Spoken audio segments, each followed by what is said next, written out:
A história de Noé e da sua arca é tirada diretamente das tradições. O conceito de dilúvio é presente em todas as antigas civilizações, em mais de 200 diferentes citações em diferentes períodos e tempos. Contudo, não será preciso ir muito além da fonte pré-cristã para encontrar a epopeia de Gilgamesh, escrita em 2600 a.C. Esta história fala sobre grandes inundações ordenadas por Deus, uma arca com animais salvos e até mesmo o libertário retornar da pomba, entram em concordância com a história bíblica, entre muitas outras semelhanças.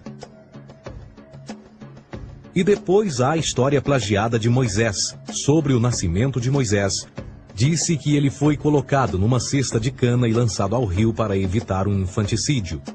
Ele foi mais tarde salvo pela filha de um rei e criado por ela como um príncipe. Esta história do bebê numa cesta foi retirada do mito de Sargão de Acade por volta de 2250 a.C.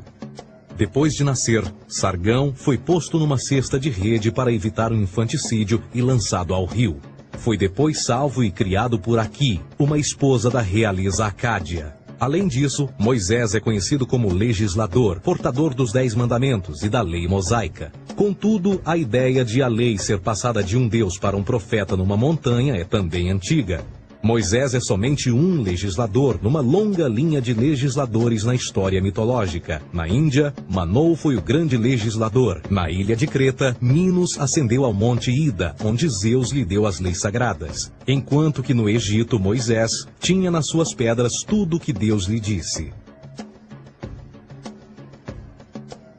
E no que diz respeito a estes 10 mandamentos, foram retiradas a papel químico do feitiço 125 do Livro dos Mortos do Antigo Egito. O que é que o Livro dos Mortos dizia? Eu nunca roubei, tornou-se tu nunca roubarás. Eu nunca matei, tornou-se nunca matarás. Eu nunca menti, tornou-se nunca levantarás falsos testemunhos. E por aí adiante.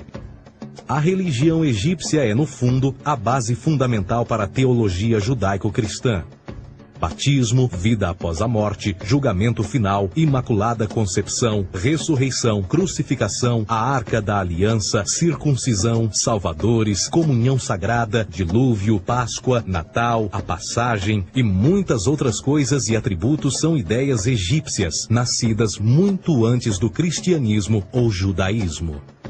Justin Martyr, um dos primeiros historiadores e defensores cristãos, escreveu: quando nós, cristãos, dizemos que Jesus Cristo, nosso Mestre, foi produzido sem união sexual, morreu e ressuscitou e ascendeu aos céus, nós não propomos nada de muito diferente do que aqueles que propõem e acreditam tal como nós, nos filhos de Júpiter. Numa escrita diferente, Justin Martyr diz: ele nasceu de uma virgem. Aceite isto em comum com o que você acredita dos Perseus. É óbvio que Justin e outros cristãos cedo souberam como o cristianismo era semelhante a outras religiões pagãs. Contudo, Justin tinha uma solução. Para além de tudo o que sabemos, o diabo era em quem mandava. O diabo teve a ambição de chegar primeiro que o Cristo e criou essas características para o mundo pagão.